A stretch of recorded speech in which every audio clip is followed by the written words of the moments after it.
This lecture is designed to be an overview of the Healthy People Reports, social determinants of health, and leading health indicators.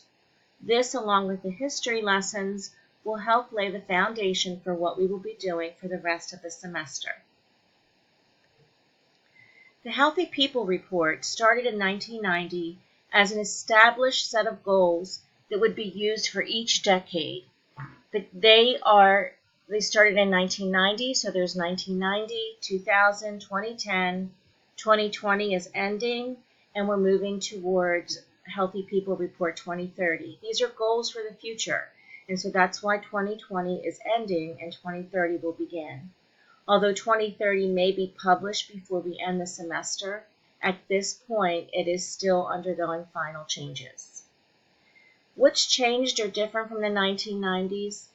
First, it's more specific. There are many more goals and objectives, and they're very specific to specific issues. Also, in the progressive years, from like 2020 compared to 1990, there are more focuses on special groups. So rather than just addressing a health issue or condition, there is a focus on specific groups that are at higher risk for certain diseases and conditions. And the last change is there's a much greater focus on leading health indicators, which are topic areas, and social determinants of health, which as we review, you will see those are overarching determinants that really influence most of the leading health indicators. So on this slide, there are two links. The first one is a link to the overview of Healthy People 2020 so that you can see what's there. And the second link is a link to Healthy People 2030 in the public comment, which is the final stage of its development. As you look over those, you'll be able to see 2020 and what we're doing this year, the final year of 2020 and what we will do in this class, and 2030 gives you an idea of where we are going when it publishes. In 2030, there's three types of objectives. There's core, developmental, and research objectives, and there's a continued focus on special groups that are at greater risk. One of those groups includes women. In particular, women of color and women who live in poverty are at much greater risk for many of the leading health indicators.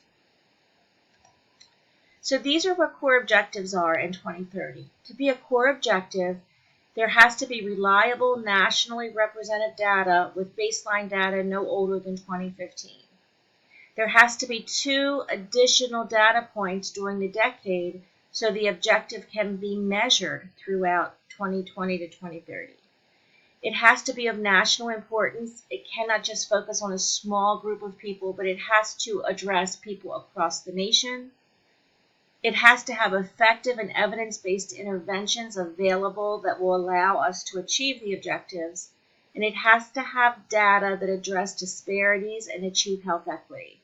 That means in order to be a core objective in 2030, the objective had to have been in a prior Healthy People, because the only way it could meet these criteria would be as if it had been in a different Healthy People, and there are data more current than 2015, and there are interventions that have been developed over the decade. So that is what the core objectives will be in 2030. So everything that we're working now on in 2020 report could be a core objective in 2030. The second type of objective is developmental objectives, and these are items that represent a high priority issue but do not have reliable baseline data yet, but they do have evidence-based interventions available. So in reality, this could address certain components of the opioid crisis, where it is a high priority issue, and there may not be as reliable a database for certain areas in which we want, but there have definitely been evidence-based interventions developed over the last decade. There are other areas where this may have occurred, but that's just one example that may fall into the developmental objectives.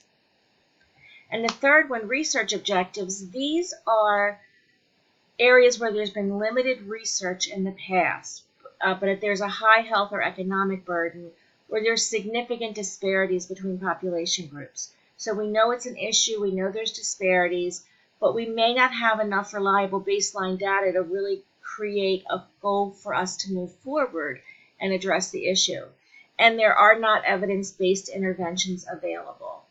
So there are lots of areas where this may happen, and some of you may find this in some of your research, but overall, the leading health indicators that you are going to be doing in this semester will not fall into a research objective area, because for you to write your paper, it would have to be either a developmental type objective or a core objective. One of the issues that's developed over the 40 years where Healthy People reports have been developed is the focus on social determinants of health. Social determinants of health are overarching elements that address health in general. And we're going to spend some time talking about these, and this will be an overarching concept for the entire semester. So the first item is education. And in education, what's very clear is that people with lower education levels tend to use healthcare less often. They are often not health literate. They don't understand the material that's presented. And they tend to have higher rates of illness and death. The second one is related to education, and that's economic stability.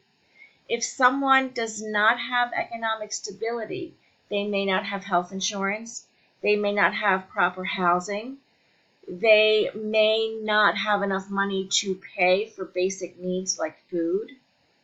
So people who have less education may also be economically unstable.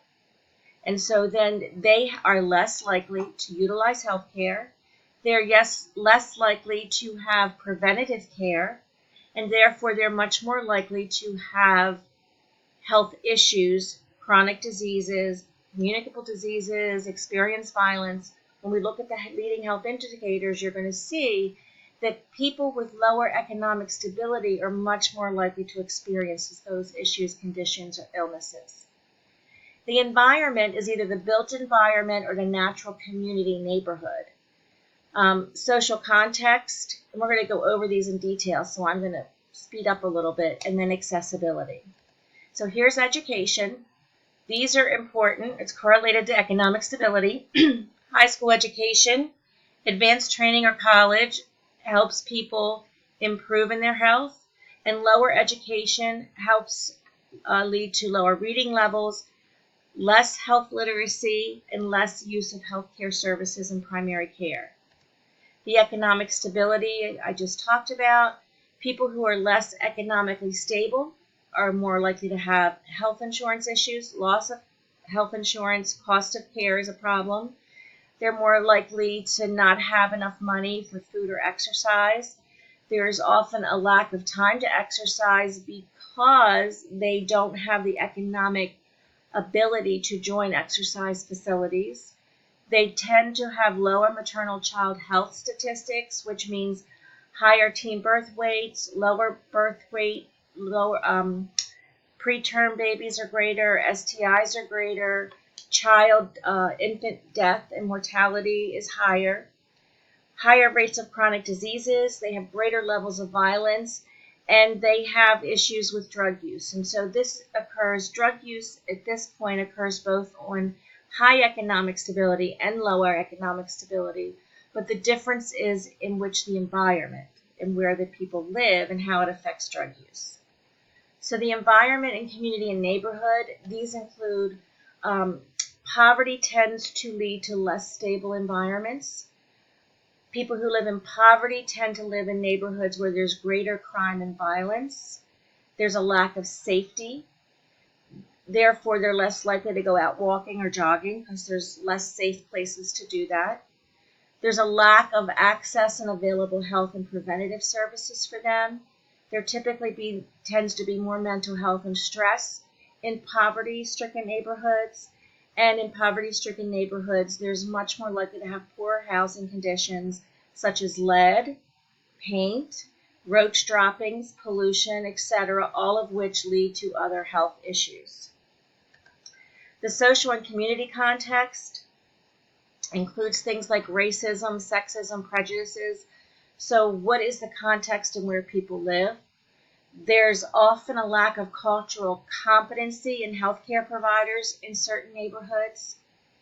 There's communication skills and language barriers. If someone has a lower education or if English is not their primary language, there could be language barriers between them and healthcare providers, and the community support of certain behaviors.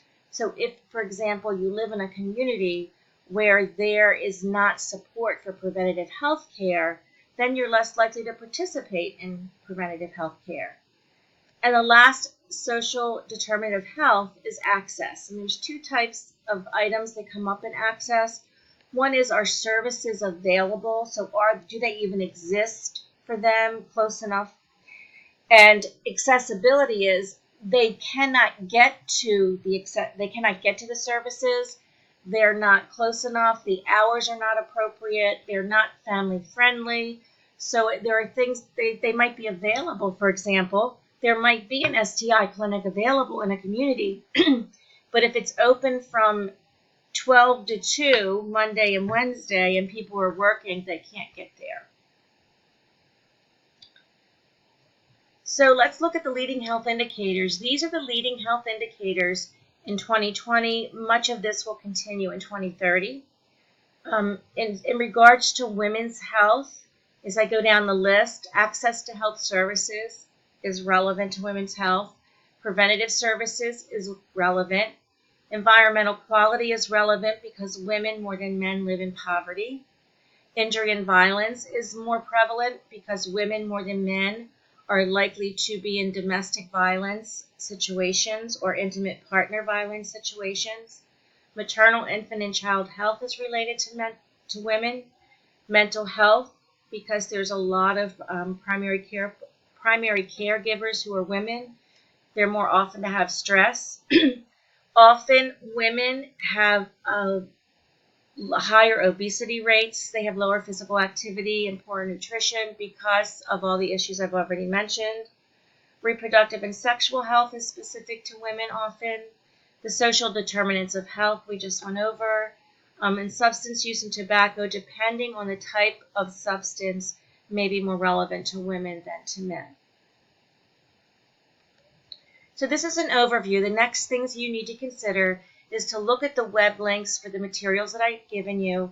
Look over those and think about them in regards to the topics that you've chosen for the semester. Throughout the semester, I'm going to ask you to consider these issues as we discuss certain, we're going to go through the social determinants of health, and I want you to really consider that and focus on how the social determinants of health relate to the special topics that you have chosen. So that is the end of the lecture. That is an overview of healthy people, social determinants, and leading health indicators. Hopefully this will help you as we move through the semester.